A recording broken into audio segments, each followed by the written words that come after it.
स्वागत है royal novel Hindi पर। यहाँ हम किताबों की उन गहराइयों में उतरते हैं जहाँ हर कोई जाने की हिम्मत नहीं करता, चाहे वो डार्क साइकोलॉजिकल थ्रिलर्स हो या बोल्ड एडल्ट फिक्शन। हम सिर्फ कहानी नहीं सुनाते बल्कि उन मैच्योर थीम्स और क्रिएटिव राइटिंग को डिकोड करते हैं जो एक साधारण कहानी को खास बनाती हैं। अगर आप ऐसी कहानियों के शौकीन हैं जो बाउंड्रीज को पुश करती हैं और दिमाग को झकझोर देती हैं, तो ये जगह आपके लिए है। चेतावनी, इस चैनल का कंटेंट सिर्फ 18 जोड़ दर्शकों के लिए है। इसमें संवेदनशील और बोल्ड विषय शामिल हो सकते हैं, इसलिए अपनी जिम्मेदारी पर ही देखें या सुने। किताबों की इस अनकही दुनिया से जुड़ने के लिए अभी सब्सक्राइब करें। अध्याय 281, माता पिता की लंबे समय से पोषित शुभकामनाएं और 400,000 युआन का भव्य पुरस्कार। अपने कपड़े उतारें और उन्हें दरवाजे पर कपड़े की रैक पर लटका दें, फिर सोने के लिए कमरे में वापस जाएं। अगली सुबह नाश्ते के बाद जियांग ताओ ने अपने माता पिता को छुट्टी देते हुए कहा कि वे फिलहाल कंपनी में न जाएं। जियांग ताओ ने सिगरेट खरीदने के लिए सुपरमार्केट जाने का बहाना बनाया, नीचे गया और सीधे जिनकेलोन सुपरमार्केट चला गया। सुबह लगभग 8 या 9 बजे सुपरमार्केट में खरीदारी करने वाले अभी भी बहुत सारे ग्राहक नहीं थे। चेकआउट काउंटरों पर कोई लाइनें नहीं थी। लॉटरी क्षेत्र में भी बहुत कम आबादी थी। कल दोपहर में लंबी कतारों के विपरीत केवल कुछ ही ग्राहक लॉटरी निकाल रहे थे। जियांग ताओ ने एक शॉपिंग कार्ट को सुपरमार्केट में धकेल दिया। इसे जल्दी करने की योजना के साथ उसने 4,000 युआन से अधिक खर्च करके सीधे शराब अनुभाग में वुलियांगे की 2 पेटियां उठा ली। कुल चेकआउट 4,500 युआन से अधिक था, जिससे उसे 23 लॉटरी के मौके मिले। हमारे जिनकेलोन सुपरमार्केट के आपके मजबूत समर्थन के लिए धन्यवाद सर। आपने लॉटरी के 23 मौके अर्जित किए हैं। लॉटरी की प्रभारी सुपरमार्केट महिला कर्मचारी का नाम झांग लिमी था, जो सुपरमार्केट में एक जूनियर मैनेजर थी। जब झांग लाइमी ने जियांग ताओ को देखा तो उसने तुरंत उसे भाग्यशाली ग्राहक के रूप में पहचान लिया जिसने कल एक इलेक्ट्रिक बाइक जीती थी। एक बुरे ग्राहक को सुपरमार्केट में लौटते देखकर झांग लिमी की मुस्कान अविश्वसनीय रूप से उत्साही हो गई। धन्यवाद, क्या मैं अब लॉटरी शुरू कर सकता हूँ? जियांग ताओ ने समय देखने के लिए अपना फोन निकाला। सुबह के 9:05 बज चुके थे। उस उच्च मूल्य वाले स्क्रैच ऑफ को लेने में अभी भी 12 मिनट बाकी थे। समय काफी था। उस टिकट पर दावा करने के लिए अब उसे केवल 6ठा पुरस्कार जीतने की जरूरत थी। बेशक आप कर सकते हैं, आप अभी शुरू कर सकते हैं, झांग लिमेई ने मुस्कुराते हुए कहा। तुरंत लॉटरी बॉक्स को जियांग ताओ के सामने रख दिया। जियांग ताओ ने झांग लाइमी से बात करने में समय बर्बाद नहीं किया, सीधे बॉक्स में पहुंचे और एक मुट्ठी ले ली। उसने 23 टिकटों की गिनती की और अतिरिक्त को वापस डिब्बे में डाल दिया। जियांग ताओ की साहसिक और क्रूर लॉटरी पद्धति को देखकर झांग लिमेई काफी आश्चर्यचकित थे। हाथ में टिकट लेकर जियांग ताओ ने बिना कुछ कहे उन्हें खरोचना शुरू कर दिया। इस बार उनका लक्ष्य प्रथम या द्वितीय पुरस्कार का नहीं था, वो तो बस 6ठा पुरस्कार चाहता था। पहला पुरस्कार केवल 5,000 युआन का सुपरमार्केट शॉपिंग कार्ड था, लेकिन 6ठे पुरस्कारों में 400,000 युआन का स्क्रैच ऑफ भी था। जियांग ताओ को पता था कि कौन अधिक मूल्यवान है। पहला टिकट 7वां पुरस्कार था, नमक का एक थैला। दूसरा टिकट भी 7वां पुरस्कार था, नमक का एक और बैग। तीसरा, चौथा, 5वां टिकट। जियांग ताओ ने तुरंत अपने हाथ में मौजूद सभी 23 टिकटों को खरोंच दिया। एक प्रथम पुरस्कार, एक दूसरा पुरस्कार, एक तीसरा पुरस्कार, 3 चौथा पुरस्कार, 6 पांचवा पुरस्कार और 11 सातवां पुरस्कार। ये सज्जन अवश्य ही एक विजयी संत होंगे। तुम इतने भाग्यशाली कैसे हो सकते हो? मैंने पहले कभी किसी को इतना जीतते नहीं देखा। ये भाग्य सचमुच अविश्वसनीय है। झांग लिमी और अन्य लोगों ने जियांग ताओ की लॉटरी की पूरी प्रक्रिया देखी और आश्चर्यचकित रह गए। यदि वे स्वयं सुपरमार्केट के कर्मचारी नहीं होते तो उन्हें संदेह होता कि जियांग ताओ एक भाड़े का पिट्ठू था। जियांग ताओ के अविश्वसनीय भाग्य को देखकर लॉटरी निकालने वाले अन्य लोगों ने भी और अधिक खरीदने और फिर से ड्राइंग बनाने पर विचार किया। इतने कम समय में इतने सारे पुरस्कार जीते गए, जिससे ऐसा लग रहा है कि आज जीत की दर काफी अधिक थी। कुछ लोग बस देख रहे थे, लेकिन दूसरों ने कार्रवाई की और वास्तव में कुछ लोग जो अभी अभी बाहर गए थे, वापस अंदर आ गए। उद्धरण चिन्ह ... उद्धरण चिन्ह। जियांग ताओ ने अपने खरोंच वाले टिकटों के ढेर को देखा, यह महसूस किया कि एक भी 6ठा पुरस्कार नहीं था और वह अवाक रह गया। अवांछित पुरस्कारों का एक पूरा समूह, फिर भी एक भी नहीं जिसकी उसे जरूरत थी, जिससे वह अनिश्चित हो गया कि उसकी किस्मत अच्छी थी या बुरी। बधाई हो सर, आप आज अविश्वसनीय रूप से भाग्यशाली हैं। आप हमारा पहला पुरस्कार जीतने वाले तीसरे व्यक्ति हैं। क्या आप प्रचार उद्देश्यों के लिए हमारे साथ एक फोटो लेना चाहेंगे? चिंता मत करो, अगर तुम अपना चेहरा नहीं दिखाना चाहते तो हमने कार्टून मुखौटे तैयार किए हैं। जब जियांग ताओ असमंजस में था, झांग लिमेई एक उत्साही मुस्कान के साथ उसके पास आया, उसे बधाई दी और उसके सहयोग का अनुरोध किया। जियांग ताओ ने तुरंत झांग लिमी को जवाब नहीं दिया, उत्सुकता से अपने फोन पर समय देखा। सुबह के 9:15 बज चुके थे। 400,000 युआन का स्क्रैच ऑफ खत्म होने में केवल 2 मिनट बचे थे। वह सुपरमार्केट में और चीजें खरीदने और दोबारा चित्र बनाने के लिए समय पर नहीं पहुंच सका। मैं आपके प्रमोशन में सहयोग करने को तैयार हूं, लेकिन युवा महिला जियांग ताओ के पास एक उज्जवल विचार था। उसने झांग लिमी की ओर मुड़कर कहा, क्या मैं 5वें पुरस्कार के टिकट को 6ठे पुरस्कार वाली वस्तु से बदल सकता हूँ?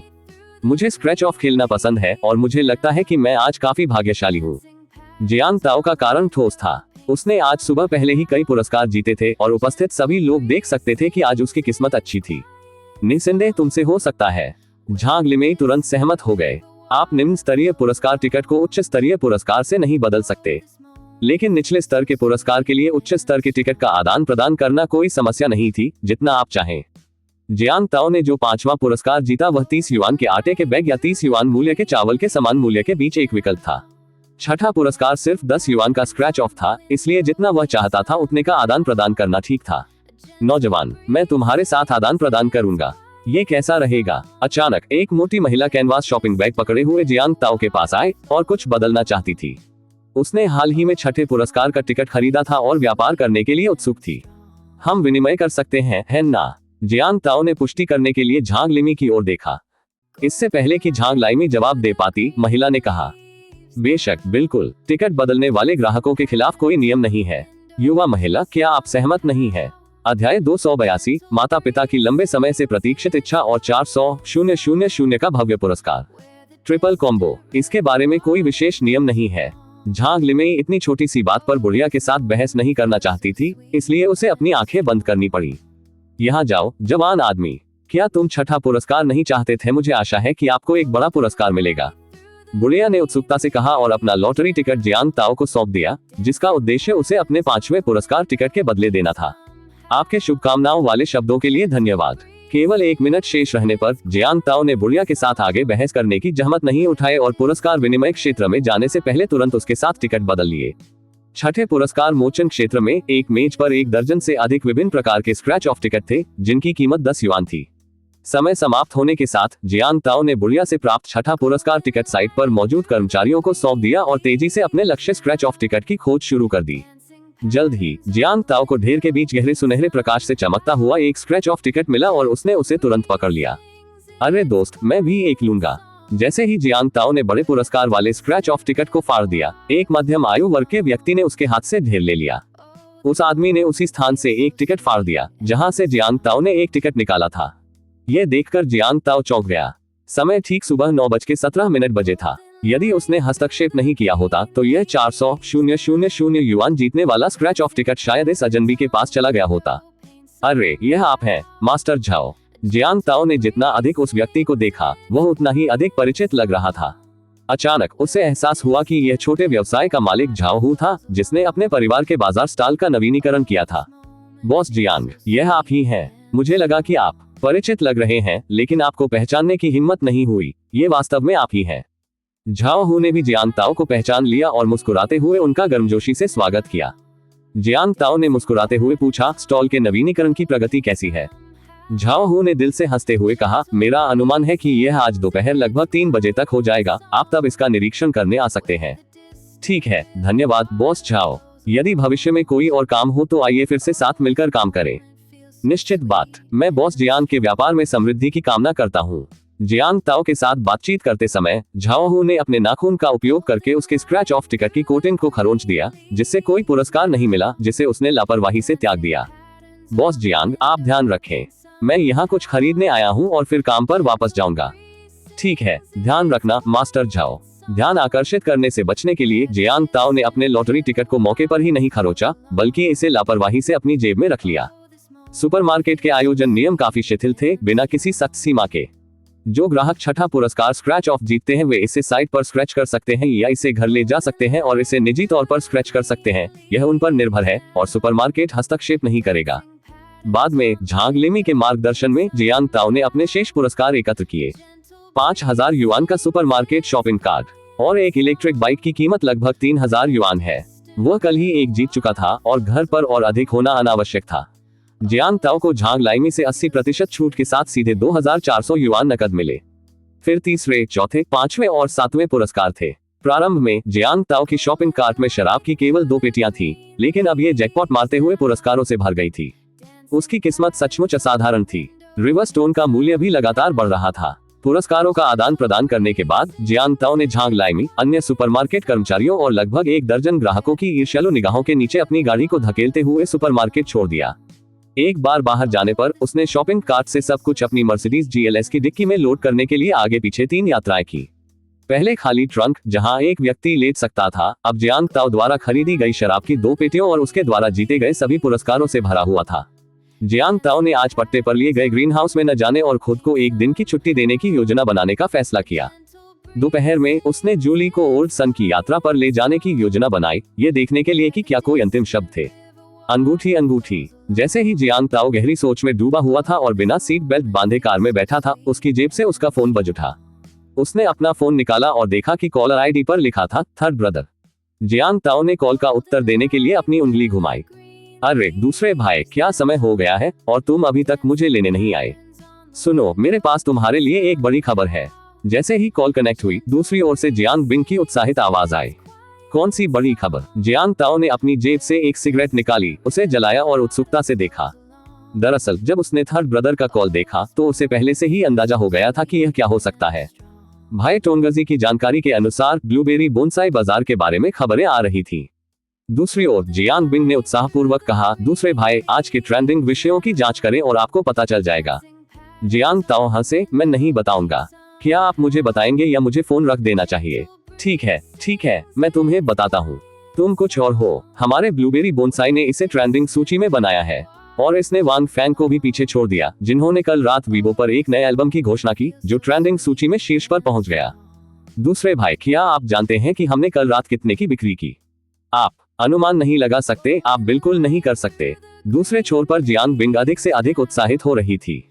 जियांग ताओ ने एक बार फिर ब्लूबेरी बोनसाई बाजार की सफलतापूर्वक भविष्यवाणी की थी। जियांग बिंग अब अपनी दूरदर्शिता और सटीक उत्पाद चयन से पूरी तरह आश्वस्त था। भले ही वह कई वर्षों से ई-कॉमर्स में था, फिर भी वह दूसरे भाई की तुलना में नौसिखिया था, जिसने अभी अभी उद्योग में प्रवेश किया था। अध्याय 283, माता पिता की लंबे समय से प्रतीक्षित इच्छा और 400,000 का भव्य पुरस्कार। Triple combo. क्या ये ई-कॉमर्स में एक नवागंतुक की भयानक प्रतिभा है? क्या दूसरा भाई पिछले जन्म में ऑनलाइन शॉपिंग का भगवान था? जियांग ताओ ने चुटकी लेते हुए कहा, तुम्हें पता था कि मैं इसका अनुमान नहीं लगा सकता, फिर भी तुमने मुझसे पूछा आपके मन में क्या है? हाँ, बस कुछ मजा जोड़ने के लिए। दूसरे भाई, बेहतर होगा कि आप आराम से बैठने के लिए कोई जगह ढूंढ लें। जब आप उन नंबरों को सुनेंगे जिनके बारे में मैं रिपोर्ट करने जा रहा हूं तो आप चौंक जाएंगे।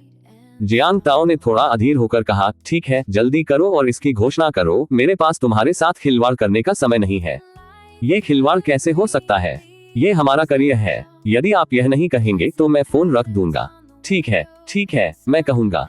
कल आधी रात से लेकर मेरे आपको कॉल करने से ठीक पहले तक हमने कुल 2489 बर्तन बेचे हैं। स्टोर की प्रचार छूट में कटौती के बाद हमने कुल 54,758 बेचे। इसके अलावा बिक्री में वृद्धि जारी है। ये संभव है कि हम आज 10,000 बर्तन बेच सके। दूसरे भाई, आप आधुनिक युग के जुगेलियांग की तरह हैं। आपके बाजार संबंधी निर्णय बिल्कुल सही है। फोन पर जियांग बिंग और अधिक उत्साहित हो गई। आखिरकार उसे दूसरे भाई की तारीफ करना याद आ गया। ट्रैफिक की इस विशाल लहर को भाई बहनों ने सफलतापूर्वक पकड़ लिया। प्रारंभ में जियांग बिंग ने सोचा कि ग्रीन हाउस में ब्लूबेरी के पौधों के 100,000 गमलों को बेचने में कम से कम 1 महीना लगेगा। ऐसा लगता है कि वह समय सीमा बहुत आगे बढ़ने वाली है। जितनी जल्दी ब्लूबेरी के बर्तन बिकेंगे, उतनी जल्दी वह खाद्य कारखाने में उप महाप्रबंधक के रूप में अपनी भूमिका शुरू कर सकती है। तीसरा भाई, इन दिनों मुझे कुछ काम करने हैं, इसलिए मैं तुम्हें लेने नहीं जाऊंगा। तुम कोई गांव के लिए टैक्सी ले लो। ब्लूबेरी पॉट्स की बिक्री का सारा काम पूरी तरह से आपको सौंपा गया है। अगर हमारे पास जनशक्ति की कमी है तो मुझे बताएं और मैं और लोगों को काम पर रखूंगा। थर्ड ब्रदर की बिक्री रिपोर्ट सुनने के बाद जियांग ताओ ने अनुवर्ती कार्य व्यवस्था के बारे में निर्देश देने के लिए शायद ही कभी गंभीर स्वर का इस्तेमाल किया। ओह, क्या गलत है? दूसरे भाई, क्या कुछ हुआ? जियांग बिंग को भी दूसरे भाई के स्वर से कुछ असामान्य महसूस हो रहा था और उसका स्वर कम चंचल हो गया। जियांग ताओ ने कुछ भारी मन से कहा, मेरे स्वामी को लीवर कैंसर का पता चला है, जो अंतिम गंभीर अवस्था में है। शायद उनके पास ज्यादा समय नहीं बचा है। मैं कुछ समय के लिए हमारे माता पिता के साथ अपने स्वामी के मामलों को निपटाने में व्यस्त रहूंगा। क्या अंकल सन, ये कैसे हो सकता है? फोन पर जियांग बिंग भी सन शियाओबाओ के बारे में सुनकर उतना ही हैरान रह गया और वास्तविकता को स्वीकार करना उसके लिए मुश्किल हो गया। जियांग ताओ ने आह भरते हुए कहा, ये भाग्य है। अभी के लिए इसे ऐसे ही छोड़ दें। आप अगले कुछ दिनों में ध्यान रखें। ठीक है दूसरे भाई, कुई गांव के बारे में चिंता मत करो, मैं इसे अच्छी तरह से संभाल लूंगा और अगर कुछ भी ऐसा होगा जिसे मैं प्रबंधित नहीं कर पाऊंगा तो मैं आपको कॉल करूंगा। ठीक है। और भी जियांग ताओ ने फोन पर थर्ड ब्रदर को 5 या 6 मिनट तक विस्तार से जानकारी देना जारी रखा और अंततः फोन काट दिया। उसने कार स्टार्ट की और नीचे अपार्टमेंट परिसर में लौट आया। जियांग ताओ ने ट्रंक खोला, सुपरमार्केट में जीते गए सभी पुरस्कार ले लिए और उन्हें ऊपर ले गया। जू ली भी अपने पति को खाली हाथ घर लौटने के तुरंत बाद पूरा हाथ घर आते देखकर उतनी ही आश्चर्यचकित थी। आज सुबह जब उसने उसकी लॉटरी जीतने के बारे में सुना तो वह बोली कि वह लॉटरी किंग है। केवल प्रथम पुरस्कार 4,999 मूल्य का प्रीपेड कार्ड टिकट की कीमत भरने के लिए पर्याप्त था। पुरस्कारों का शेष ढेर मूलतः एक बोनस था। वहाँ एक स्क्रैच ऑफ कार्ड भी है जिसे मैंने अभी तक स्क्रैच नहीं किया है। मुझे और अधिक सोना खोजने के लिए अपनी पत्नी के भाग्यशाली हाथों की आवश्यकता है। जियांग ताओ ने मुस्कुराते हुए कहा, अपनी जेब से अंतिम स्क्रैच ऑफ कार्ड निकाला और जूली का हाथ पकड़ लिया। कल रात ओल्ड सन की स्थिति के कारण जूली उदास महसूस कर रही थी। जियांग ताओ उसे खुश करना चाहता था, इसलिए उसने ये छोटा सा आश्चर्य तैयार किया। उनकी छोटी बचत अब लगभग 5 मिलियन तक पहुंच गई थी। अपनी पत्नी को खुश करने के लिए 400,000 का स्क्रैच ऑफ कार्ड खर्च करना वह कुछ ऐसा था जो वह करने को तैयार था। जरूर। जियांग ताओ के शब्दों को सुनकर जू ली की आंखें उत्साह और प्रत्याशा से चमक उठी, उसका चेहरा खुशी से भर गया। अध्याय 284 पुराने सूर्य का वंशानुक्रम वितरण। उत्साह के बाद जू ली दौड़ते हुए वापस शयन कक्ष में गई और एक बैंक कार्ड लेकर बाहर आई। उनके शब्दों में बैंक कार्ड का पैसे से गहरा संबंध है। लॉटरी टिकट स्क्रैच करने के लिए बैंक कार्ड का उपयोग करने से पुरस्कार जीतने की संभावना बढ़ जाती है। हालांकि इसका कोई वैज्ञानिक आधार नहीं है, फिर भी आध्यात्मिक आधार है। जियांग ताओ द्वारा लाया गया scratch of ticket 10 times good luck कहा जाता है। इसका गेम प्ले काफी सरल है। निचले बाएं कोने में एक विजेता संख्या है। यदि आप कवरिंग फिल्म को खरोंचते हैं और कोई भी मेरा नंबर विजेता नंबर से मेल खाता है तो आप दाईं ओर अंकित बोनस जीत जाते हैं। यदि आप मेरे नंबर क्षेत्र में 10 स्क्रैच करते हैं तो आप उस नंबर के अनुरूप 10 गुना बोनस जीत सकते हैं। विजेता बोनस जमा किया जा सकता है। पिछले साल एक समय ऐसा था जब जियांग ताओ ने रातों रात अमीर बनने का सपना देखते हुए लॉटरी पर अपनी उम्मीदें टिकी थी। जब वह टिकट खरीदने के लिए लॉटरी की दुकान पर जाता था तो वह कभी कभी अपनी किस्मत को परखने के लिए एक स्क्रैच ऑफ खरीद लेता था। उनका पसंदीदा 10 टाइम्स गुड लक प्रकार का स्क्रैच ऑफ था। उन्होंने एक बार 500 युआन का भव्य पुरस्कार भी जीता था। यदि आपके पास निर्देशक के साथ संबंध नहीं है तो डबल कलर बॉल में बड़ा पुरस्कार जीतने की संभावना नहीं है। लेकिन वास्तव में ऐसे बहुत से लोग हैं जो बड़े बड़े पुरस्कारों को स्क्रैच ऑफ पर झटक देते हैं। निस्संदेह पिछली रिपोर्टें सच है या उनमें कोई अंदरूनी कहानियां हैं, यह प्राप्य है। लेकिन आज का टिकट जियांग ताओ 100% आश्वस्त हो सकता है कि यह वास्तविक है। वो वास्तव में किसी निर्देशक का रिश्तेदार नहीं है। आओ प्रिय, मैं तुम्हें कुछ आशीर्वाद दूं टिल्डा। जियांग ताओ मुस्कुराए, जू ली का हाथ लिया, उसकी पीठ को चूमा और उसे आगे पीछे रगड़ा। चलो उसे करें। ठीक है। जू ली ने घबराकर निचले बाएं कोने में विजेता नंबर को खरोंच दिया। ये 21 था। फिर वह ऊपर से नीचे तक एक एक पंक्ति को कुरेने लगी। माय नंबर्स की पहली पंक्ति के लिए बोनस 30 युआन था, सब बेकार। दूसरी पंक्ति में 100 युआन थे, एक और पूर्ण हानि। तीसरी पंक्ति अभी भी कुछ नहीं। चौथी पंक्ति के लिए पुरस्कार राशि 1000 देखकर जूली को तुरंत लगा जैसे ये फिर से हारा हुआ कारण है। वह पहले भी स्क्रैच ऑफ खेल चुकी थी और इसके कुछ पैटर्न जानती थी। पीछे पुरस्कार राशि जितनी बड़ी होगी, जीतने की संभावना उतनी ही कम होगी, और इसके विपरीत यदि पीछे की सभी राशियां 10 युआन थी, तब यह स्क्रैच ऑफ टिकट कम से कम 100 युआन की जीत दिलाएगा। प्रिय, तुम कार्यभार क्यों नहीं संभाल लेती? लगता है आज मेरी किस्मत अच्छी नहीं है। जू ली ने स्क्रैच ऑफ का आधा हिस्सा खरोंच दिया, यहाँ तक कि 10 युआन भी नहीं जीत सके। थोड़ा निराश महसूस कर रहे थे और अब खरोंच नहीं करना चाहते थे। जैसे ही उसने बात की, उसने अपना बैंक कार्ड जियांग ताओ को सौंप दिया और चाहा कि वह बाकी काम पूरा कर दे। यह अभी खत्म नहीं हुआ है, अभी भी बहुत कुछ बाकी है, चलते रहें। जियांग ताओ ने जूली से बैंक कार्ड नहीं लिया, इसके बजाय उसने उसे मुस्कुराहट के साथ खुजलाते रहने के लिए प्रोत्साहित किया। फिर ठीक है, जूली ने अपना मूड ठीक किया और फिर से खुजलाना शुरू कर दिया। 5वीं पंक्ति के लिए पुरस्कार राशि 10 युआन देखकर जूली की आंखें चमक उठी। शायद ये पंक्ति जीत जाएगी, लेकिन एक बार फिर वह निराश हो गई। फिर भी 21 नहीं। 6ठी और 7वीं पंक्तियां भी पूर्ण बस्ट थी। जब उसने 8वीं पंक्ति में 400,000 की पुरस्कार राशि बिखरी हुई देखी, जूली ने बस हार मान ली और सामने के कवर को खरोचने की जहमत नहीं उठाई। हालांकि हर कोई 400,000 जीतना चाहता है, लेकिन जब आप वास्तव में ये पुरस्कार जीतते हैं तो हर कोई अवचेतन रूप से महसूस करता है कि यह असंभव है। जियांग ताओ अपने एडम के सेब को हिलते हुए देखता रहा। यह उनका पहली बार था कि उन्होंने एक स्क्रैच ऑफ में इतना बड़ा पुरस्कार जीता। फूजी ने वास्तव में वितरित किया। इस समय जूली का ध्यान जियांग ताओ की अभिव्यक्ति में बदलाव पर ध्यान न देते हुए पूरी तरह से स्क्रैच ऑफ पर था। उसने एक गहरी सांस ली और नीचे की 9वीं और 10वीं पंक्तियों को खुजलाना जारी रखा। जैसा कि अपेक्षित था, कोई आश्चर्य नहीं हुआ। एक और पूर्ण क्षति। ये खत्म हो गया। मेरी उम्मीदें व्यर्थ ही बढ़ गईं। जूली ने 21 प्राप्त किए बिना अंतिम पंक्ति को खरोचना समाप्त कर दिया। उसने उदास होकर बैंक कार्ड वापस अपनी टाइट जीन्स की जेब में रख लिया और आज की लड़ाई खत्म करने के लिए तैयार हो गई। जियांग ताओ ने जूली की ओर देखा और मुस्कुराते हुए कहा, अभी भी एक पंक्ति बिना खरोंच के बची है, शायद वही विजेता है।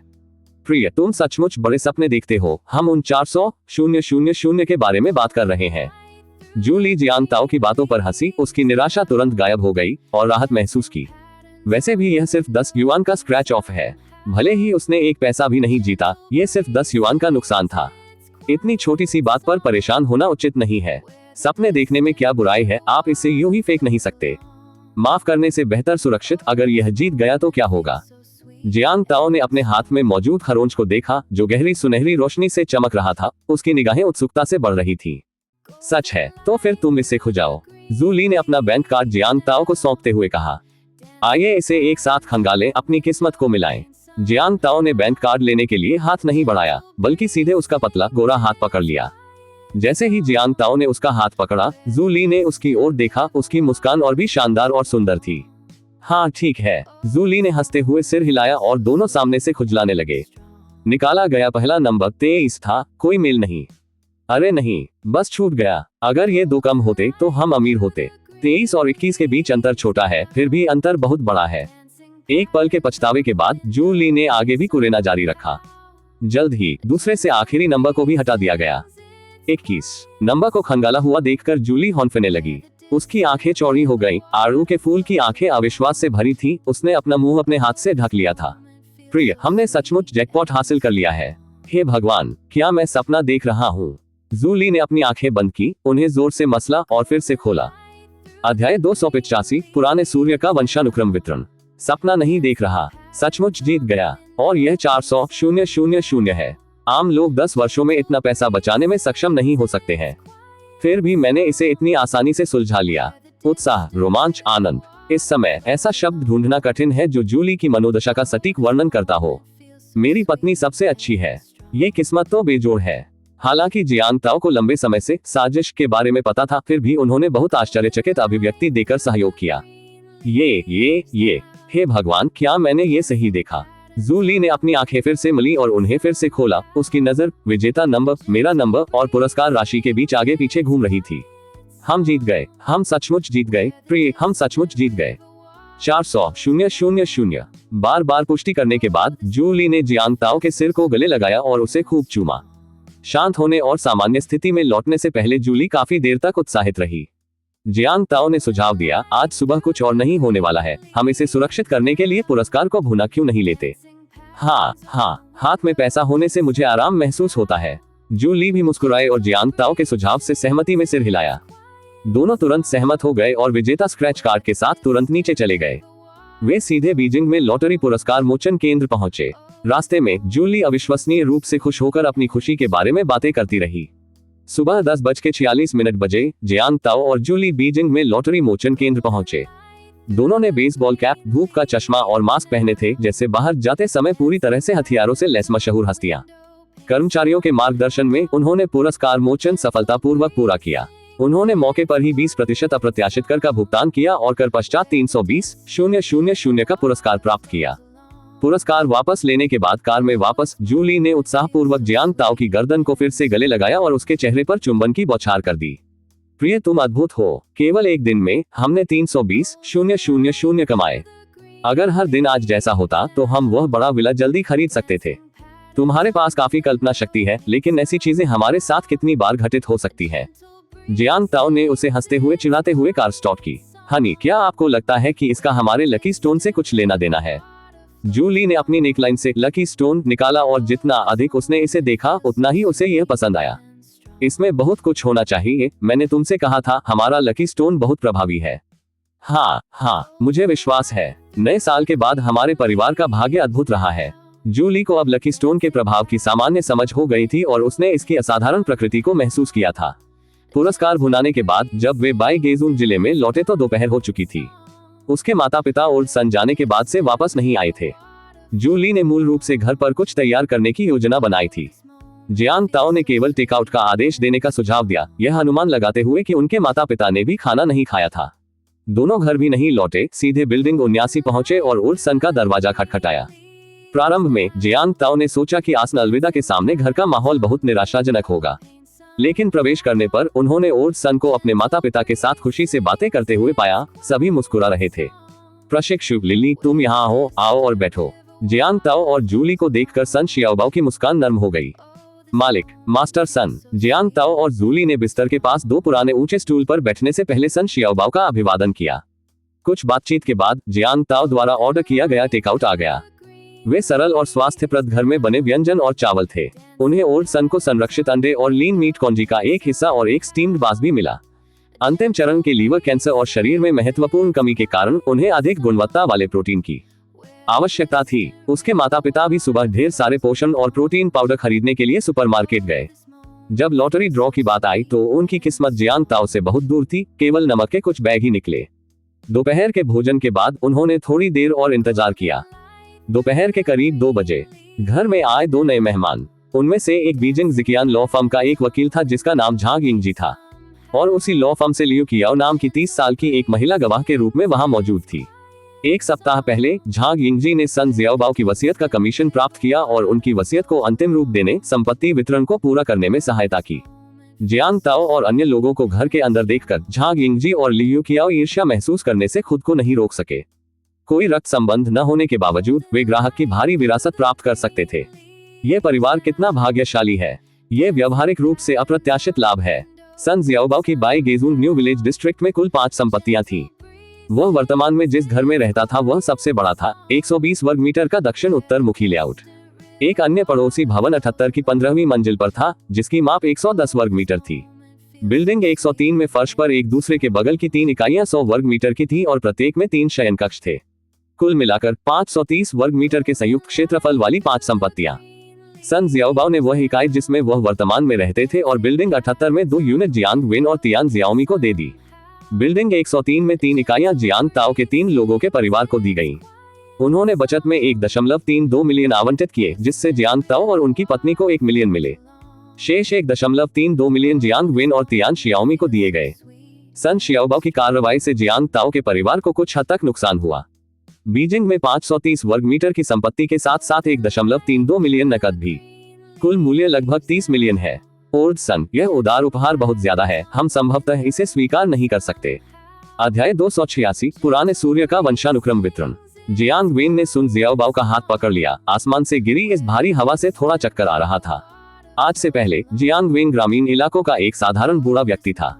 उन्होंने छोटे मोटे काम करने के लिए एक ठेकेदार का अनुसरण किया और केवल 150 युआन के लिए पूरे दिन कड़ी मेहनत की। उसने कभी सपने में भी यह सोचने की हिम्मत नहीं की कि एक दिन बीजिंग में उसके 2 घर होंगे और उसके पास लाखों की बचत होगी। उसके लिए ये बस स्वर्ग की ओर छलांग थी। उसके अलावा तियान जियाओमी भी अवाक रह गया। उसे वास्तव में उम्मीद नहीं थी कि ओल्ड सन अपनी मृत्यु से पहले उनके परिवार के लिए इतना उदार उपहार तैयार करेगा। ओल्ड जियांग, अपने जीवन के अंत में आपके परिवार से मिलना और आप जैसा अच्छा दोस्त बनाना मेरे जीवन को सार्थक बना दिया है।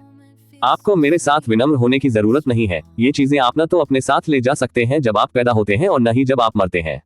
यदि आपके लिए नहीं तो वे बस राज्य में चले जाएंगे। भविष्य में किंगमिंग फेस्टिवल और स्प्रिंग फेस्टिवल पर बस मेरे लिए कुछ कागजी पैसे जलाना याद रखें। सन शियाओबाओ ने जियांग वेन का हाथ थपथपाया। उसके चेहरे पर राहत की मुस्कान आ गई। सांस। जियांग वेन ने सहानुभूति भरी आंखों से सन शियाओबाओ की ओर देखते हुए एक लंबी आह भरी। चिंता मत करो बूढ़े सूरज, मैं तुम्हें भविष्य में अपने बड़े भाई की तरह मानूंगा। जियांग वेन सन शियाओबाओ से यह न्यूनतम वादा कर सकता था। वकील झांग यिंगजी और गवाह लियू कियाओ की उपस्थिति में सन जियाओबाओ की वसीयत पर आधिकारिक तौर पर हस्ताक्षर किए गए और कानूनी प्रभाव पड़ा। वसीयत पर हस्ताक्षर करने के 5वें दिन 11 मार्च को सन जियाओबाओ का 66 वर्ष की आयु में घर पर निधन हो गया। सुन शियाओबाओ अपने पूरे जीवन में रिश्तेदारों के बिना बिल्कुल अकेले थे, इसलिए जियांग ताओ, उनके माता पिता और जूली ने उनके लिए अंतिम संस्कार की व्यवस्था की। उन्होंने उसके लिए नानजिंगशू के किनारे लोंगक्वान कब्रिस्तान में एक उच्च श्रेणी का दफन भूखंड खरीदा, जिसकी लागत 260,000 युआन थी, और 20 साल का सेवा शुल्क एकमुश्त भुगतान किया। 18 मार्च को उस दिन शव का अंतिम संस्कार करने के बाद उसे कब्रिस्तान में ले जाया गया। मौसम अनुकूल नहीं था और आज हल्की बारिश शुरू हो गई। जियांग ताओ और उनके पिता जियांग वेन, उनकी मां तियान जियाओमी, उनकी पत्नी जूली, उनकी बहन जियांग बिंग और उनकी बेटी जियांग जू। प्रत्येक परिवार के पास एक काला छाता था। एक एक करके वे आगे बढ़े और सन शियाओबाओ की समाधि के सामने पीले और सफेद कार्नेशंस का एक गुलदस्ता रखा। मास्टर, शांति से आराम करें। मेरी इच्छा है कि आप वहां अपने परिवार के साथ फिर से मिल सके और एक धन्य जीवन का आनंद ले सके। जियांग ताओ के मन में इस नकली गुरु के लिए सच्ची भावनाएं थी। बूढ़े सन ने अपने परिवार के लिए करोड़ों की संपत्ति छोड़ी थी। ये दोस्ती जीवन भर याद रखने लायक थी। भाई सूर्य, अगर अगला जीवन है तो मुझे आशा है कि हम पहले मिल सकते हैं और एक बार फिर भाई बन सकते हैं। मास्टर सन, दादाजी रवि, सभी ने सन जियाओबाओ को विदाई देने के बाद जाने के लिए रुख किया। कब्र के पत्थर पर सन शियाओबाओ का मुस्कुराता हुआ चित्र लोगों के जाते समय उनकी पीठ की ओर देख रहा था। उनकी मुस्कान और भी उज्जवल लग रही थी।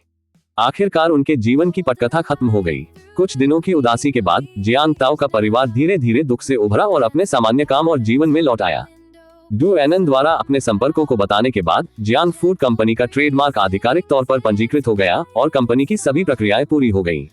जियांग ताओ अध्यक्ष थे, कानूनी प्रतिनिधि उनके पिता जियांग वेन थे और जियांग बिंग 10% शेयरों के साथ दूसरे शेयरधारक थे। प्रसंस्करण संयंत्र की मानकीकृत परिचालन कार्यशाला को उपयोग में लाया गया था और बाजार स्टॉल का भी नवीनीकरण किया गया था। सुबह ओल्ड सन को सम्मान देने के बाद दोपहर में उनके माता पिता ने बाजार स्टॉल पर व्यवसाय शुरू किया। आधिकारिक तौर पर जियांग के 8 ट्रेजर अचार बेचने लगे। जियांग के 8 खजाने के अचार स्वादिष्ट और स्वादिष्ट, आओ और देखो, स्वाद लो।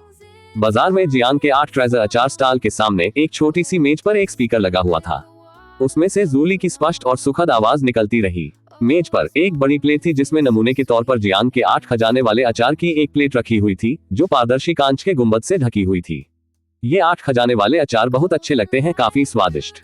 और लियू, क्या आप कुछ आजमाना चाहते हैं? वे अच्छे लगते हैं ना, कुछ ले लें। हमारे घर के बूढ़े कान को ये सामान बहुत पसंद है।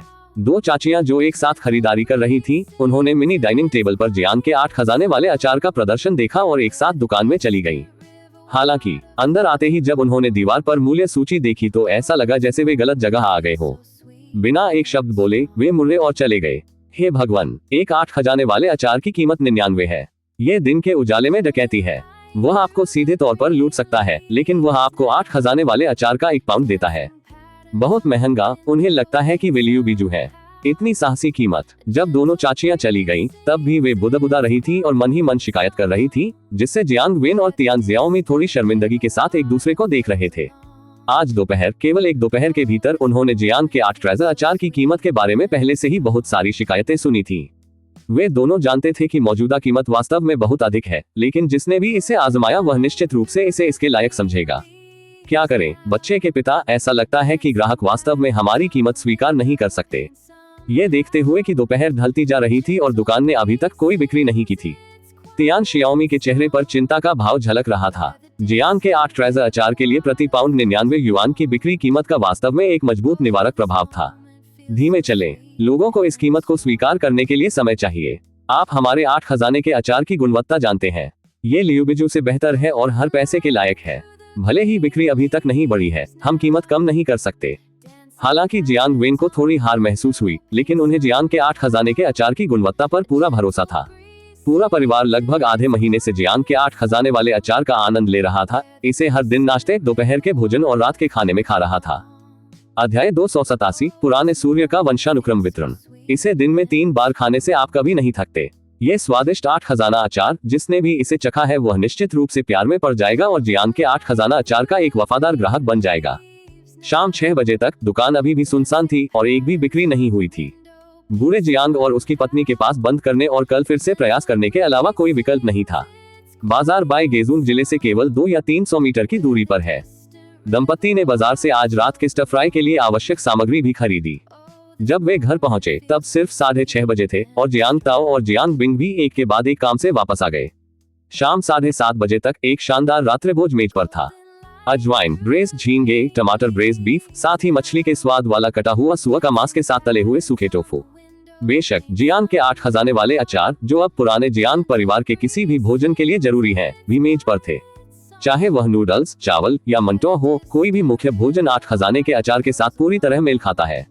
पिताजी, यह अफसोस की बात है कि आप अपने कौशल से एक रेस्तरां नहीं खोल पाए। यह मछली के स्वाद वाला कटा हुआ सुअर का मांस अद्भुत है, बिल्कुल बचपन के स्वाद जैसा। जियांग बिंग ने खाना खाया और मुस्कुराहट और थम्स अप के साथ अपने पिता की प्रशंसा की। हे अगर तुम्हें पसंद है तो और खाओ।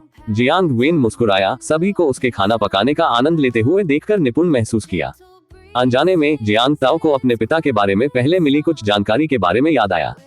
एक बार जब 8 खजाने के अचार के साथ सब कुछ सही हो जाएगा तो हम माँ और पिताजी के लिए उनकी लंबे समय से प्रतीक्षित इच्छाओं को पूरा करने के लिए एक रेस्तरां खोलेंगे।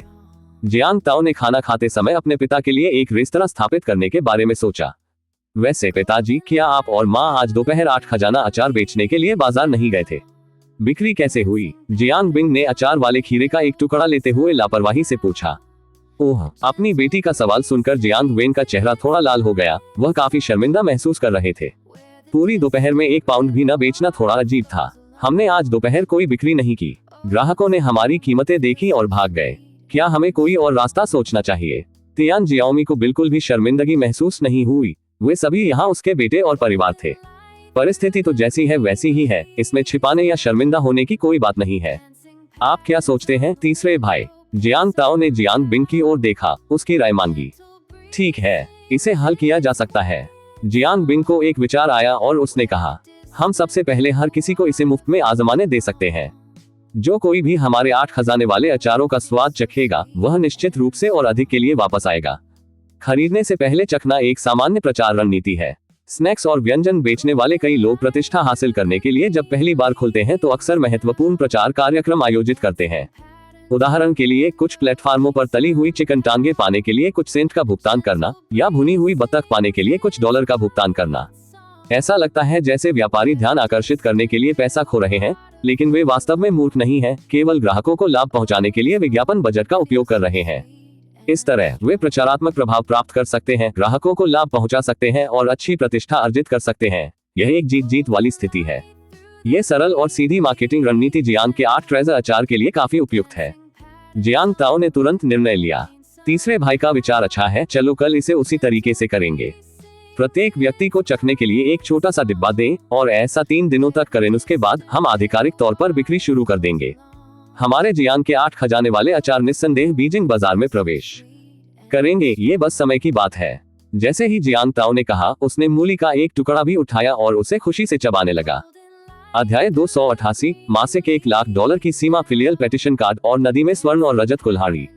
Triple combo tilde. रात्रि भोजन के बाद उन्होंने कुछ देर आराम किया। माँ और पापा नीचे टहलने चले गए। जूली कक्षा के बाद जियांग जू को लेने के लिए जियांग ही के स्थान पर गई।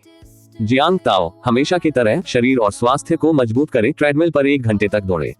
व्यायाम की इस अवधि के बाद वह पहले से ही बिना ब्रेक की आवश्यकता के लगातार 1 घंटे तक दौड़ने में सक्षम था। यह उनके स्वयं के अभ्यास से संबंधित था और उनके संविधान से वृद्धि से भी। पिछले लगभग 10 दिनों में उन्होंने अधिकांश 1 घंटे के अभ्यास के दौरान संविधान बोनस को ट्रिगर किया। जियांग ताओ का संविधान प्रारंभिक 49 अंक से बढ़कर 56 अंक हो गया। हालांकि वह अभी भी कमजोर मूल्यांकन से बच नहीं पाया था। वह स्पष्ट रूप से अपने आप को मजबूत होता हुआ महसूस कर सकता था। जूली भी इसे महसूस कर सकती थी। आपने दौड़ का 1 घंटा पूरा कर लिया। संविधान में 1 अंक हासिल करने पर बधाई। दौड़ते और बारिश की तरह पसीना बहाते हुए जियांग ताओ के रेटिना पर अचानक एक संदेश दिखाई दिया। यह देखकर कि इनाम पहले से ही हाथ में था, वह आगे बढ़ा और स्टॉप बटन दबा दिया। ट्रेडमिल की बैल धीरे धीरे धीमी हो गई और अंततः रुक गई। जियांग ताओ ने अपने ऊपर लपेटा हुआ तौलिया उठाया और अपने सिर और शरीर का पसीना पोंछा। वह ट्रेडमिल से उतरा और गर्म स्नान करने के लिए सीधे शॉवर में चला गया। स्नान करते समय जियांग ताओ ने दरवाजा खुला होने की आवाज सुनी। इसके तुरंत बाद अंदर जूली और जियांग जू की बातचीत सुनी जा सकती थी।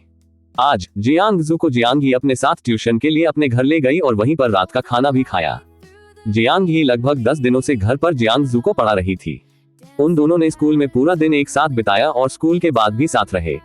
न केवल उन्हें ये थकाव नहीं लगा, बल्कि उनका रिश्ता और भी घनिष्ठ हो गया। जियांग ही के सावधानीपूर्वक मार्गदर्शन के तहत जियांग जू के ग्रेड में तेजी से सुधार हुआ। लगभग 10 दिनों में वह कक्षा के निचले स्तर से निचले मध्य स्तर तक पहुंच गई। लिटिल कॉटन पैडेड जैकेट की बुद्धिमत्ता एक कारक थी और जियांग ही की शिक्षण क्षमता दूसरी थी। जियांग ही का स्तर ली जियू के पारिवारिक शिक्षक से भी बदतर नहीं था, जो एक सिंगुआ स्नातक था जो 50 से 60 हजार मासिक कमाता था। शॉवर के बाद जियांग ताओ ने घरेलू पायजामा पहना और बाथरूम से बाहर चली गई। जैसे ही वह बाहर निकला, उसने माँ और बेटी को लिविंग रूम में सोफे पर एक मासूम उंगली पकड़ने का खेल खेलते देखा। हा, माँ बहुत अनाड़ी है। मुझे पकड़ नहीं सकती, मुझे नहीं पकड़ सकती टिल्ड। चलो फिर कोशिश करते हैं। इस बार मैं तुम्हें जरूर पकड़ लूंगा। दोनों को खुशी से खेलते देख जियांग ताओ के होठों पर मुस्कान आ गई। जन्म, बुढ़ापा, बीमारी और मृत्यु भाग्य पर निर्भर है और ओल्ड सन के मामले अतीत में हैं। जो जीवित हैं उन्हें अभी भी भविष्य का सामना आशावादी और सकारात्मक रूप से करना चाहिए। पिताजी, आओ हमारे साथ आओ। अपने पिता को देखकर जियांग जू ने खुशी से उन्हें खेल में शामिल होने के लिए आमंत्रित किया। मैं काफी मजबूत हूँ, तुम्हें पकड़ना बहुत आसान है। हम डींगे हाँक रहा हूँ। मैं जल्दी हूँ, आप और माँ मुझे पकड़ नहीं सकते। न्या न्या टिल्डा। छोटे बच्चे ने चुनौतीपूर्ण तरीके से जियांग ताओ पर मजाकिया चेहरा भी बनाया। ओह, आप आश्वस्त हैं ना? तो आइए मैं आपको दिखाता हूँ कि वास्तविक कौशल कैसा दिखता है। माँ बेटी के मिनी गेम में शामिल होते ही जियांग ताओ हंसने लगा। कुछ देर सोफे पर इधर उधर खेलने के बाद जियांग जू ने जूली को बच्चों के विकास पर आधारित चित्र वाली किताब पढ़ने के लिए प्रेरित किया। जियांग ताओ सोफे पर पीछे झुक गया और वीचैट पर पुराने पड़ोस के लिए जियोवान और शान युफेई के साथ बातचीत कर रहा था। भाई टोनगजी की जानकारी के अनुसार एक बुल मार्केट बिल्कुल नजदीक था। जियांग ताओ अभी भी उस अवसर की प्रतीक्षा कर रहा था। वह अवसर क्या था, भाई टोनगजी ने नहीं बताया, लेकिन वह प्रकट होना ही था। लगभग 9 बजे माँ और पिताजी सैर से लौटे। उन्होंने लगभग 9:30 बजे तक बातचीत की जब जियांग जू को नींद आने लगी और जूली उसे पहले स्नान कराने के लिए ले गई। अरे चलो बालकनी में धूम्रपान करें। जियांग वेन ने जियांग ताओ को इशारा किया और बालकनी की ओर बढ़ गया। जियांग ताओ को लगा कि पिताजी कुछ बात करना चाहते हैं और वह उनके पीछे चले गए। बालकनी पर जियांग वेन ने अपनी जेब से हुआजी का एक पैकेट निकाला, 2 छड़ियां निकाली और एक जियांग ताओ को दे दी। जियांग ताओ ने लापरवाही से पूछा, क्या हो रहा है पिताजी? ठीक है, तुम्हारी माँ और मैं बिल्डिंग नवासी में जाने पर चर्चा कर रहे हैं। एक परिवार के रूप में एक साथ रहना जीवंत है, लेकिन ये दीर्घकालिक समाधान नहीं है। बेशक आपको और आपके परिवार को अभी भी नाश्ते और रात के खाने के लिए हमारे पास आना चाहिए। हम सभी एक ही समुदाय में रहते हैं, यह ज्यादा दूर नहीं है। जियांग वेन बहुत कुछ समझाने के लिए उत्सुक थे। उन्हें डर था कि कहीं उनके पूछने से पहले ही जियांग ताओ कुछ गलत न समझ ले। क्या बस इतना ही? यह कोई समस्या नहीं है। जियांग ताओ अपने पिता की बात सुनकर हंसा। उसने सोचा कि यह कोई बड़ी बात नहीं है। सचमुच, जैसा कि पिताजी ने कहा था, एक बड़े परिवार के रूप में एक साथ रहने में कई असुविधाएं होती हैं। रात को बारी बारी से स्नान करना और सुबह बारी बारी से स्नान घर जाना। यदि परिस्थितियां अनुमति देती हैं, तो कुछ दूरी के साथ अलग अलग रहना सभी के लिए बेहतर है। ओल्ड सन की विरासत प्राप्त करने के बाद माँ और पिताजी अब 2 संपत्तियों के मालिक हैं और निश्चित रूप से भविष्य में बीजिंग में बस रहे हैं। अपने घर में चले जाना उचित है। तो आप सहमत हैं? अपने बेटे को बिना किसी हिचकिचाहट या नाराजगी के इतना सीधा जवाब देते देख जियांग वेन की चिंता कम हो गई। वह वास्तव में चिंतित थे कि उनका बेटा सोच सकता है कि वे दूर जाकर शांति और शांति चाहते हैं, जिससे गलतफहमी पैदा हो जाएगी। जियांग ताओ ने हंसते हुए कहा, आप और माँ आगे बढ़ सकते हैं, लेकिन अभी नहीं। बिल्डिंग नवासी में पहले कुछ नवीकरण का उपयोग किया जा सकता है। मैं नवीनीकरण के लिए किसी को ढूंढूंगा और आप और माँ शैली चुन सकते हैं। बिल्डिंग नवासी 101 वह अपार्टमेंट है जिसमें ओल्ड सन रहा करता था। जब डेवलपर्स ने इसे सौंपा था, तब से यह स्थान अभी भी मूल रूप से तैयार था। सभी सामग्रियां यथासंभव सस्ती थी, बस कच्ची फिनिश थी। रसोई में पहले से ही इतना धुआं भर चुका था कि उसे देखना असहनीय था। अध्याय 289 मासिक $1,00,000 की सीमा, फिलियल पेटिशन कार्ड और नदी में स्वर्ण और रजत कुल्हाड़ी। Triple combo tilde. Jiang when ने कहा, परेशानी की कोई जरूरत नहीं है। तुम्हारी माँ और मैं अब काफी बूढ़े हो गए हैं। मरम्मत के बारे में कोई बात नहीं है, बस थोड़ा सा फर्नीचर ले आओ। जियांग ताओ ने जोर देकर कहा, आइए इस पर मेरी बात सुने। आगे काफी समय है, आइए इसे रहने के लिए आरामदायक बनाने के लिए अच्छे से नवीनीकरण करें। ठीक है, लेकिन हम नवीनीकरण का भुगतान स्वयं करेंगे। अपने बेटे की जिद को देखकर जियांग वेन के पास समझौता करने के अलावा कोई विकल्प नहीं था। जियांग ताओ ने अपना हाथ लहराया और कहा, अपना पैसा अपनी और माँ की सेवानिवृत्ति के लिए रखें, नवीनीकरण के बारे में चिंता न करें। आपको पैसे के बारे में चिंता करने की जरूरत नहीं है। जियांग वेन को अपने बेटे की बातें सुनकर बहुत सांत्वना मिली, लेकिन फिर भी उन्होंने जियांग ताओ के उनके लिए भुगतान करने के प्रस्ताव को अस्वीकार कर दिया। लिली और लिटिल स्नोफ्लेक के लिए अपना पैसा बचाएं। आपके पास बहुत सारे खर्चे हैं, आपकी माँ और मेरे पास खर्च करने के लिए बहुत कुछ नहीं है। जियांग ताओ अपने पिता की जिद को जानता था और उसे ऐसा करने देना पड़ा। जियांग वेन ने आगे कहा, वैसे दूसरा, हम चाहते हैं कि तीसरा भाई मकान नंबर 78 में चले जाए। आप क्या सोचते हैं?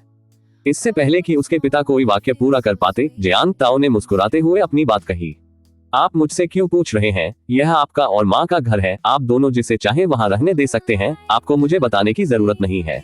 हाँ, ठीक है। जियांग वेन ने अपने बेटे की बातें सुनकर राहत महसूस की और मुस्कुराते हुए सिर हिलाया। उनके विचार में सन शियाओबाओ को जानना और उनकी विरासत प्राप्त करना काफी हद तक जियांग ताओ से संबंधित था। इसलिए विरासत से निपटने के दौरान उन्होंने सहज रूप से जियांग ताओ की राय मांगी।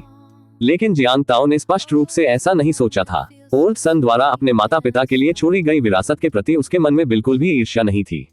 यहाँ तक कि अगर उन्होंने एक घर बड़े भाई या छोटी बहन को दे दिया तो भी उनकी कोई राय नहीं होगी। पिता और पुत्र बालकनी पर धूम्रपान कर रहे थे और बातें कर रहे थे। जब जू ली और जियांग जू ने कपड़े धोना समाप्त कर लिया तो माँ धोने चली गई और फिर पिताजी। जियांग ताओ पहले ही नहा चुका था, इसलिए उसने अपने कमरे में वापस जाने से पहले बस अपने दांत ब्रश किए। अपने माता पिता के लिए स्लीप मोड सक्रिय करने के बाद जियांग ताओ और जूली ने 1 घंटे से अधिक समय तक पोकर खेला। पोकर खेलने के बाद जूली ने फुसफुसाते हुए जियांग ताओ के कंधे पर अपना सिर रख दिया। जियांग ताओ ने जूली को अपने पिता द्वारा कही गई बातों के बारे में बताया और जूली ने जियांग ताओ से सहमति व्यक्त करते हुए कहा कि उन्हें पुराने जुड़े के नवीकरण के लिए भुगतान करना चाहिए। माता पिता के स्थानांतरण के बारे में बातचीत के बाद विषय बच्चों पर केंद्रित हो गया। पति, क्या आपको लगता है कि मेरे साथ कुछ गड़बड़ है? इतने दिनों बाद कोई खबर क्यों नहीं आई? जूली ने अपने पेट को छुआ, हल्की सी भौहें सिकुड़ी, उसका हर्षित मूड थोड़ा खट्टा हो गया। चूंकि जियांग ताओ नए साल से पहले दिन घर आए थे, इसलिए उन्होंने दूसरे बच्चे की योजना शुरू की। अब 1 महीने से अधिक समय बीत चुका है और जूली के पेट से कोई संकेत नहीं मिला है। ऐसा मत कहो, क्या कुछ दिन पहले ही तुम्हारा चेकअप हुआ था? सब कुछ ठीक है, यह कोई जल्दबाजी वाली बात नहीं है। जियांग ताओ ने जूली की रेशम जैसी चिकनी त्वचा को धीरे से सहलाया, उसे धीरे से आराम दिया। सन शियाओबाओ के कैंसर ने जियांग ताओ को अपने और अपने परिवार के स्वास्थ्य के बारे में अधिक चिंतित कर दिया। कुछ दिन पहले वह पूरे परिवार को गहन जांच के लिए अस्पताल ले गए थे। थोड़े से फैटी लीवर के अलावा, जिसके लिए डॉक्टर ने कम शराब पीने, कम धूम्रपान करने और अधिक व्यायाम करने की सलाह दी थी, और कुछ भी गंभीर नहीं था। उन्होंने डॉक्टर की सलाह का भी पालन किया और हाल ही में शराब पीना काफी कम कर दिया। हर रात दौड़ने के अलावा वह जूली के साथ व्यायाम भी करते थे। जूली को बस थोड़ा अनीमिया था क्योंकि उसकी माहवारी अभी खत्म हुई थी, अन्यथा कोई बड़ी बात नहीं थी। माँ और पिताजी के साथ समस्याएं कुछ अधिक थी क्योंकि स्वाभाविक रूप से उनकी उम्र बहुत अधिक थी।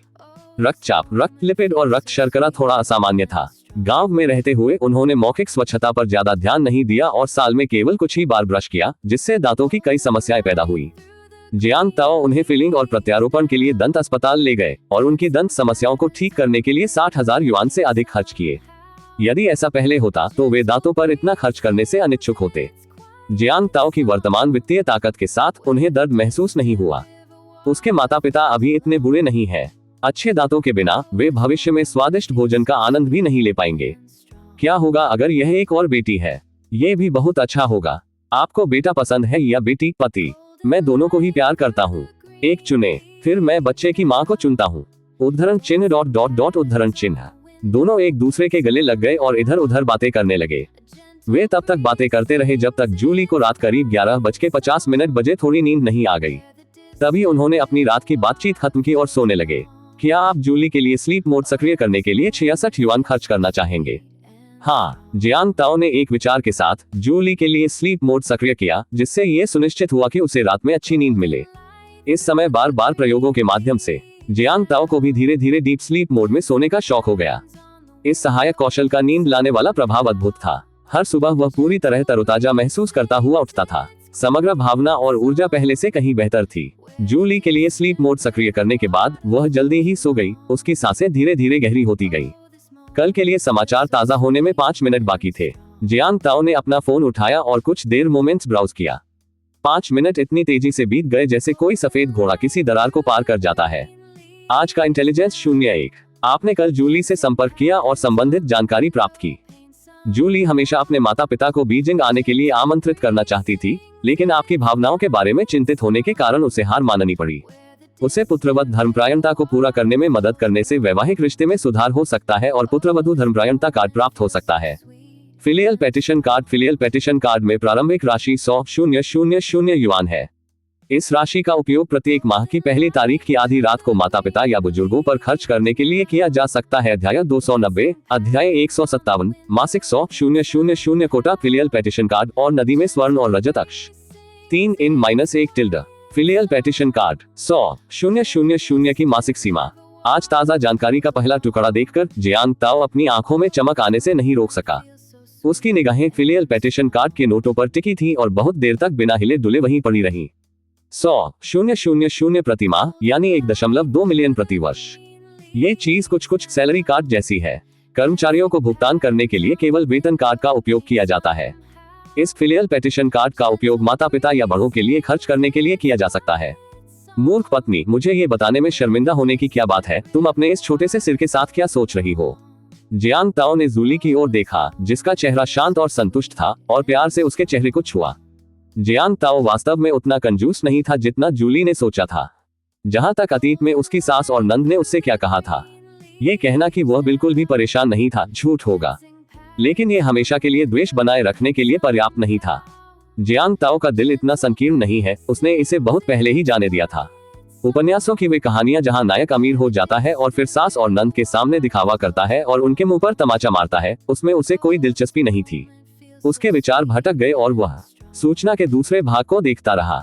आज की सूचना 02। कल आपने सन जियाओबाओ के लिए लोंगक्वान कब्रिस्तान में अनुष्ठान किया और संबंधित जानकारी प्राप्त की। सन शियाओबाओ की कब्र के पीछे मीटर की दूरी पर एक कृत्रिम नदी की गाद के नीचे 1000 ग्राम की एक सुनहरी कुल्हाड़ी और उसी वजन की एक चांदी की कुल्हाड़ी छिपी हुई है। ... धिक्कार है, गाद के नीचे एक सोने की कुल्हाड़ी और एक चांदी की कुल्हाड़ी। यह उस बुरे देवता द्वारा गिराया गया था। आज दूसरी जानकारी देखकर जियांग ताओ की आंखें फिर से चमक उठी। फिलहाल सोने की कीमतें अभी भी ऊंचे स्तर पर है। 1000 ग्राम सोना बिना प्रमाण पत्र के भी सोने के आभूषण बनाने वालों को बेचने पर 700,000 से अधिक प्राप्त हो सकता है। लगता है मुझे कल कब्रिस्तान की एक और यात्रा करनी पड़ेगी। बूढ़ा सूरज, क्या ये स्वर्ग से आपका मार्गदर्शन है। ओल्ड सन द्वारा दी गई जानकारी के दूसरे भाग को पढ़ने के बाद जियांग ताओ को एक बार फिर ओल्ड सन का आचरण याद आया। मुझे आशा है कि अगले जन्म में आप एक अच्छे परिवार में जन्म लेंगे।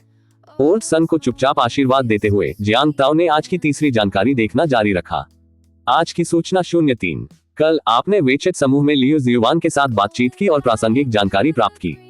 गाय फार्म कार्यकर्ता फैन देबियाओ ने कई पशु चोरों के साथ मिलकर गायों को चुराने की साजिश रची है और आज रात 1 बजे कार्रवाई की जाएगी। समय पर रिपोर्टिंग और शीघ्र रोकथाम से 300,000 के नुकसान से बचा जा सकता है। ... अरे, गाय फार्म में एक गद्दार है। तीसरी जानकारी देखकर जियांग ताओ अचानक अपने बिस्तर से उठ बैठा, सारी तंद्रा गायब हो गई। उसने कभी नहीं सोचा था कि गाय फार्म में कोई बाहरी लोगों के साथ मिलकर गायों को चुरा लेगा। इसके अलावा इन लोगों में काफी भूख होती है। मवेशियों की मौजूदा कीमत पर लगभग 300,000 में बेचने के लिए 20 से अधिक गायों की आवश्यकता होगी। फैन देबियाओ, जियांग ताओ खेत मजदूरों से परिचित नहीं है और इस व्यक्ति के बारे में उसकी कोई धारणा नहीं है, लेकिन इस व्यक्ति का अब और उपयोग नहीं किया जा सकता। जल्दी से अपने जूते पहने, उसने अपना नाइटरो पहना और लिविंग रूम की ओर चला गया। जियांग ताओ ने सबसे पहले अपने चाचा का फोन नंबर अपने मोबाइल फोन पर पाया और उन्हें फोन किया। अंगूठी। उत्तर मिलने से पहले काफी देर तक फोन की घंटियां बजती रहीं। हेलो जियो ताओ, क्या चल रहा है। दूसरी ओर उसके चाचा की कुछ भ्रमित आवाज सुनाई दी, साथ ही एक महिला धीरे से शिकायत कर रही थी। अंकल, सोना बंद करो और जल्दी से गाय फार्म की जांच करो। किसी ने मुझे फोन किया कि किसी की नजर हमारी गायों पर पड़ गई है। फैन देबियाओ और अन्य लोग खेत में हैं, ऐसा नहीं होना चाहिए। अपने चाचा की बातें सुनने के बाद जियांग ताओ को अपने दिल में ठंडक महसूस हुई। ये वास्तव में फैन देबियाओ था। जाओ और देखो, मैं लियू जियुआन और शान युफेई को भी आगे आने दूंगा। समझ गया, मैं तुरंत जा रहा हूँ। मैं फोन रख रहा हूँ, मैं लियू जियुआन और अन्य लोगों को फोन करूंगा। ठीक है। खेत की स्थिति के बारे में उनके चाचा से एक संक्षिप्त बातचीत। इसके बाद जियांग ताओ ने क्रमशः लियू जियुआन और शान युफेई को बुलाया और उनसे लोगों को गाय फार्म में लाने के लिए कहा। उन्होंने अपने बड़े भाई जियांग हे को भी बुलाया और उनसे उपस्थिति को मजबूत करने के लिए कुछ और लोगों को लाने के लिए कहा। उन मवेशी चोरों को रोकने के लिए जितने अधिक लोग होंगे उतना बेहतर होगा। ... तियान फैमिली मैनर गाय फार्म की खुली जगह पर स्पष्ट चांदनी चमक रही थी। प्रजनन क्षेत्र में 300 से अधिक बड़ी पीली गाय पहले से ही खलिहान में लेटी हुई थी और सपने देख रही थी। कर्मचारी छात्रावास के अंदर हर जगह सफेद शराब और बियर की बोतलें बिखरी हुई थी। 3 ऑन ड्यूटी कर्मचारी अपने अपने बिस्तर पर लेटे हुए थे, एक के बाद एक खर्राटे ले रहे थे, जिसकी आवाज गूंज रही थी। एक मोटे गंजे अधेड़ उम्र के आदमी ने अचानक अपनी आंखें खोली। वह तुरंत नहीं उठा, लेकिन कुछ देर तक कमरे में आवाजें सुनता रहा। यह सुनने के बाद कि उसके 2 सहकर्मी पहले ही सो चुके हैं, वह बिस्तर से उठ गया और समय देखने के लिए अपनी जेब से अपना मोबाइल फोन निकाला। अभी केवल रात के 12:10 बजे हैं। निर्धारित कार्रवाई समय से अभी भी 50 मिनट पहले। समय इतना धीरे धीरे क्यों बीत रहा है। फैन देबियाओ धीरे से बुदबुदाया। उसके चेहरे पर कुछ हद तक अधीरता का भाव दिख रहा था। अपने मित्रों के कार्यों में सहयोग करना। उसने ड्यूटी पर तैनात अपने 2 सहकर्मियों को नशे में धुत करने के लिए अपना पैसा शराब और नाश्ते पर खर्च कर दिया। अगर यह ऑपरेशन सफल होता है तो उन्हें 50,000 का बोनस मिल सकता है। फैन देबियाओ के लिए 50,000 काफी बड़ी रकम है। वह कई दिनों तक झिझकता रहा लेकिन अंततः प्रलोभन का विरोध नहीं कर सका। इसके अलावा इस मामले से उन्हें कोई खतरा नहीं था। कल जब खबर आएगी तब तक वह पूरी तरह से ऐसा व्यवहार कर सकता है जैसे कि वह बहुत नशे में था और खुद को इससे दूर कर सकता है। इस तरह वह केवल कर्तव्य के प्रति लापरवाही का दोषी होगा, अधिक से अधिक उसे नौकरी से निकाल दिया जाएगा। क्षमा करें ओल्ड तियान, दोस्त को वास्तव में पैसे की जरूरत है, इसलिए मुझे ये कदम उठाना पड़ा। तुम्हारे भतीजे के पास इतना अच्छा कौशल और पैसा है, उसे इसकी इतनी परवाह नहीं होगी, ठीक है।